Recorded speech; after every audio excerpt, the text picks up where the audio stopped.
Hey guys, how are you all tonight? I just wanted to do a video. I've been seeing a lot on Facebook about guys talking about, showing up to the dealership 3, 5, 20 minutes late, not being able to deliver. And so I just want to talk about some trip planning. That's very important to make sure you plan your trips. And there's a few different aspects of that beyond just making sure you make it to the dealership before they close, or even on a day that they're not open, that they're not taking deliveries. You got to check that. So you've got to plan your trip that you don't, end up at a dealership on Saturday or Sunday when they don't take Saturday or Sunday deliveries. So what are some things we can do?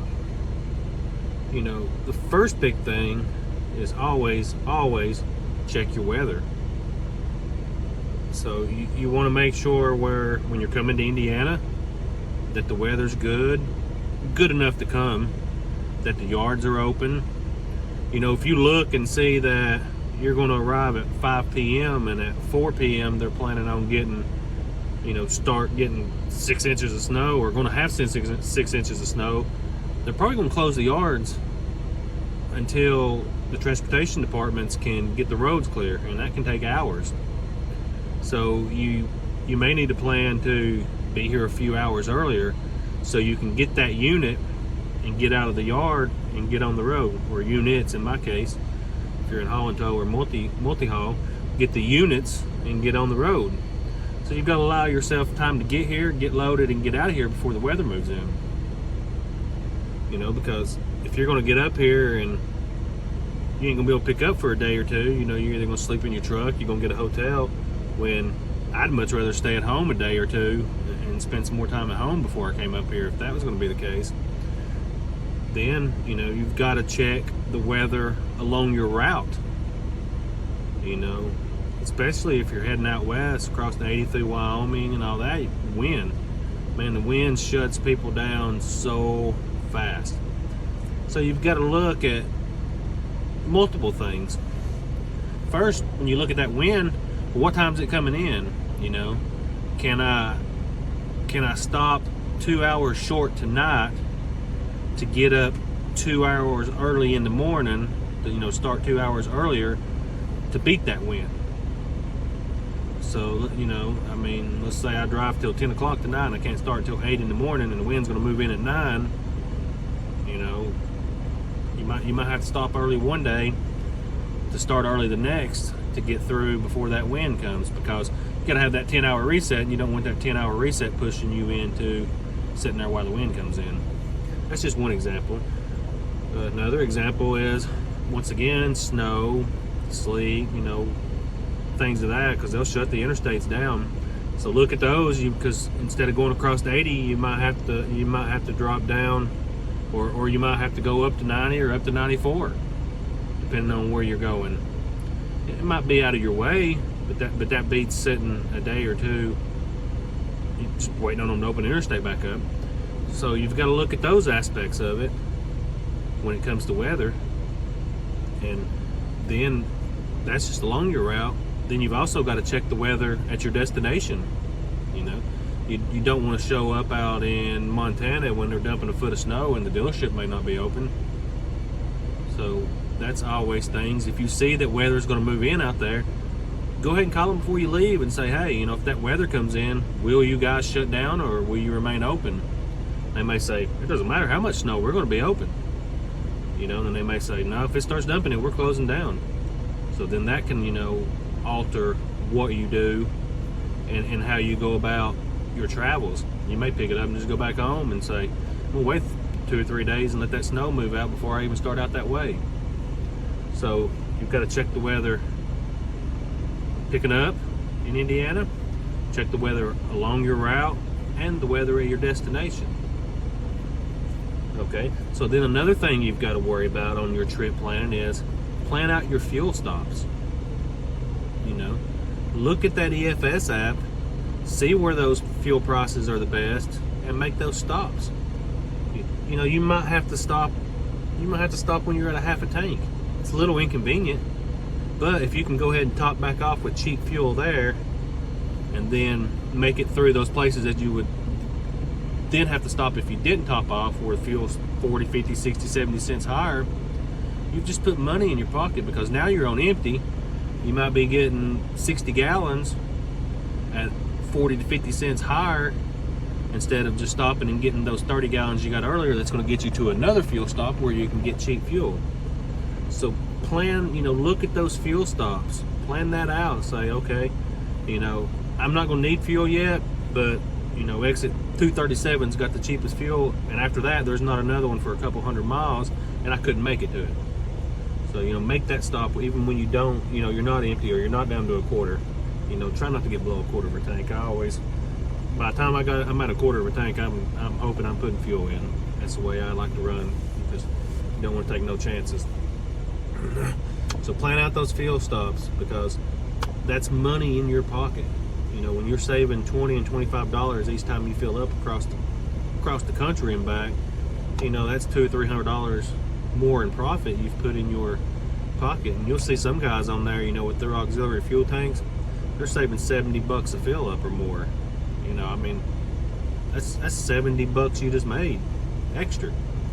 Because if you stop at that one where you don't get a discount, then you've spent that $70.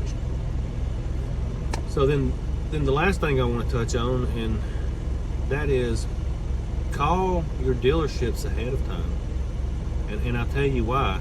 Sometimes they're closed even when they say they're going to be open, and sometimes they're open when they say they're going to be closed. And sometimes they'll tell you, no, we don't normally take deliveries, but if you're going to be here, we'll set it up to where we can take it. Because it might work out to where you're getting there, they might stop at 2 o'clock on Friday, but you're supposed to be there at 4, and then they don't take a weekend delivery. If you call them and you talk to them nice, professional, they will work with you, I promise. And I'm going to give you 2 examples from this past Monday. Those units that I just took to Georgia said they didn't take Monday deliveries, but they were retail sold units that they needed already. Okay, so I call them up. They say, yeah, just go ahead and bring them, we'll take them. There's some people here working on Mondays, they'll check them in. Sweet. So then I call up the dealership about the car closed on Monday. So I'm like, man, now I'm already going to go down here, just 4.5 hours to get down there to drop these campers. An hour back to the car is 5.5. That leaves me 5.5 hours of driving, but now I'm going to end up sitting down there. So what do? You talk to them professionally. Oh man, if I could get that car, I'm going to be dropping these campers. If I can get that car, I can get halfway to Michigan with it, tonight, so I can deliver it to them guys tomorrow. You know what he says? Give me 10 minutes and I'll call you back. But I was very professional about it. It wasn't like whining or nothing like that. It was just, oh man, that really, if I could really get that car, that would be, that would be such a tremendous help. He calls me back in about 3 minutes and says, there'll be a sales manager there on Monday and he'll have the keys and sign the paperwork for you. Even though the dealership wasn't open, they had somebody meet me there that Monday in order to pick that car up. But let me point out this. Had I not called ahead, just assuming that car dealership was open on Monday, I would have drove to Atlanta, on the other side of Atlanta, dropped my campers. I would have came back across Atlanta to Marietta to the dealership, and they'd have been closed. And I was getting there about 4 o'clock in the afternoon. So you think if I'm sitting at that dealership at 4 o'clock in the afternoon, I call that guy and like, hey, I'm sitting here, you guys aren't open, is there a way anybody can come out? He'd probably be like, no man, we'll see you there at 9 o'clock in the morning. Now I'm sitting there burning all my time. So by pre-planning and calling ahead, I got it all done. Got the car loaded up. Actually made it all the way back home yesterday. Spent the night at my house and left out from there this morning. And you're like, whoa, that might have been way out of the way. It was 40 minutes off course to go home. So by the time I got to Knoxville, it takes me about 40 minutes to get home from Knoxville. When I got to Knoxville, I had an hour and 20 minutes left to drive. So I could have went north of Knoxville an hour and 20 minutes and slept in my truck, or I could have deviated 45 minutes to my house and slept in my bed. Yeah, you don't know what I did. So But like I said, I just seen those guys on Facebook talking about how they showed up 3 minutes late and the dealership wouldn't take it. Well, I'm 100% sure that guy did not call ahead and tell that dealership, hey, you know, I'm en route. Right now it's showing I'll be there right about 5 or maybe 5 after 5. You know, is there any way y'all can take this unit tonight so I can, you know, start heading back, blah, blah, blah, blah. He just showed up at 5:03 and then it's like, oh, you guys should take it. It's BS, blah, blah, blah, blah. Well, if they stopped taking it at 5, they stopped taking it at 5. But you call ahead professionally, I guarantee you they'd have took that unit. So that's just something to think about. You know, pre-plan. Time is money. You gotta remember that. So you gotta hustle, but you gotta hustle smart.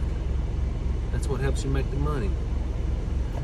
So don't forget, guys, if you ain't subscribed, subscribe to the channel. The more subscribers we get, hit that like button. The more likes we get, the more we put this video out, these videos out to people, and the more they can get the knowledge. Because I'm trying to put out good content for you guys. You know, and I'm driving, and like my wife told me the other day, she's like, you need to start writing this stuff down, because I'm driving, I think, oh man, that's a great video. Then I stopped at the night and I was like, man, what was I going to talk about? So, but yeah. So, like, share, subscribe, hit that notification bell, and when we put out videos, you'll be notified of them. And let's get this content out to people. If you want to follow me on Instagram, it's Hustle Haul and Tow on Instagram.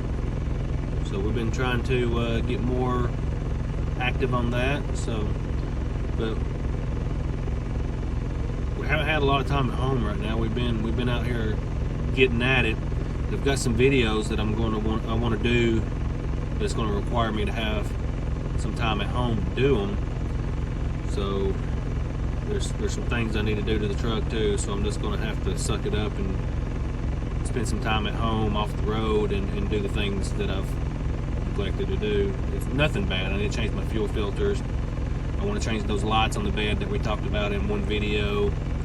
I want to do the video of my truck and everything on it and how it works and what its purpose is. So I want to do that video, and then we'll have the monthly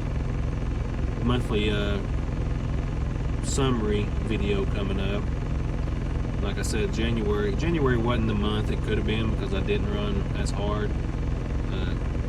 But February, I think February is going to be a good month, unless we take some time off to do all that stuff to the truck. Then that might cost us a little. But if we can get home on like a Thursday and just stay home till Monday, we can take care of everything. So, but I feel like I'm just rambling now, so I'll jump off here and hope you guys enjoy your night, and I'll catch you on the next one.